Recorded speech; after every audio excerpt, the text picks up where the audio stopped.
students, we have already understood the rate of national income and rate of per capita income. Moving forward to PQLI, that is Physical Quality of Life Index. PQLI covers three aspects, that is literacy rate, life expectancy rate and infant mortality rate. In which literacy rate is the percentage of population literate out of total population who can read and write. Total population में से कितने लोग लिख और पढ़ सकते हैं उनको हम बोलते हैं लिटरेसी रेट. लिटरेसी रेट जितना ज्यादा होता है उतना बेटर होता है. Second is life expectancy rate. It is the average years a person is likely to live. एक एवरेज पर्सन कितनी ईयर्स जी सकता है उसको हम बोलते हैं लाइफ एक्सपेक्टेंसी रेट. ये भी जितना ज्यादा होता है वो बेटर होता है. Third is infant mortality rate. Number of infants out of 1000 who die before completing 1 year. 1000 बच्चों में से कितने बच्चे एक साल कंप्लीट करने के पहले ही मर जाते हैं उनको बोला जाता है इन्फेंट मोर्टिलिटी रेट. अब इन्फेंट मोर्टिलिटी रेट हमेशा कम होना चाहिए. अब PQLI ये तीन एस्पेक्ट्स क्यों लेती है? क्योंकि ये तीनों एक दूसरे पे इंटरडिपेंडेंट है.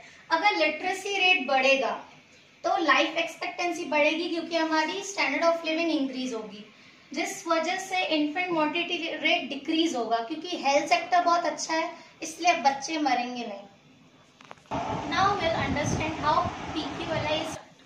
PQLI is calculated. First, every determinant is given 100 weights. On the basis of performance, the determinant is graded between 0 to 100. A total number of these three grades are summed up.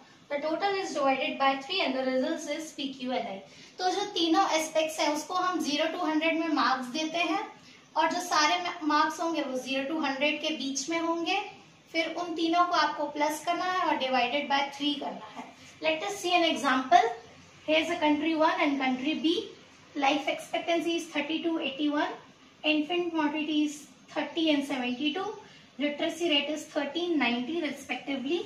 अब हम इसको total करेंगे तो आपका आएगा 75. इसको total करेंगे तो आपका आएगा 243. अब आपको करना है डिवाइडेड बाय 3. इसका आएगा 25 and 81.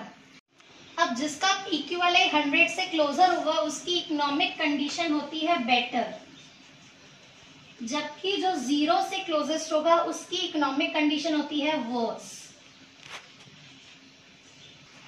Higher the PQLI, higher the economic development, lesser the PQLI, lesser the economic development. There are also some merits and demerits of PQLI. Let us take a look. Merits, better than per capita income. PQLI और भी expect लेता है other than money, इसलिए ये better है. Lesser drawbacks, इसके drawbacks per capita income and national income से बहुत कम है. Third, comparison can be made.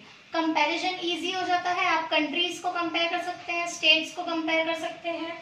Fourth, education and health is considered. इस PQLI में एजुकेशन और हेल्थ को कंसीडर किया जाता है जो कि बहुत अच्छी बात है.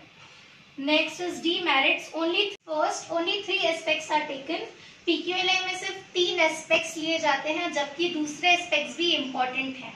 Second, only averages are taken.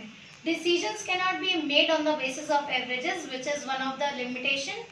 Third, not right to give equal weightage, as every determinant has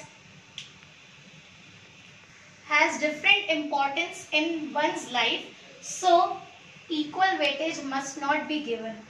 Fourth, growth rate of income is an important aspect of PQLI, and ignoring that is not possible. Growth rate of income बहुत ही ज्यादा जरूरी aspect है जो कि PQLI में ignore किया जाता है.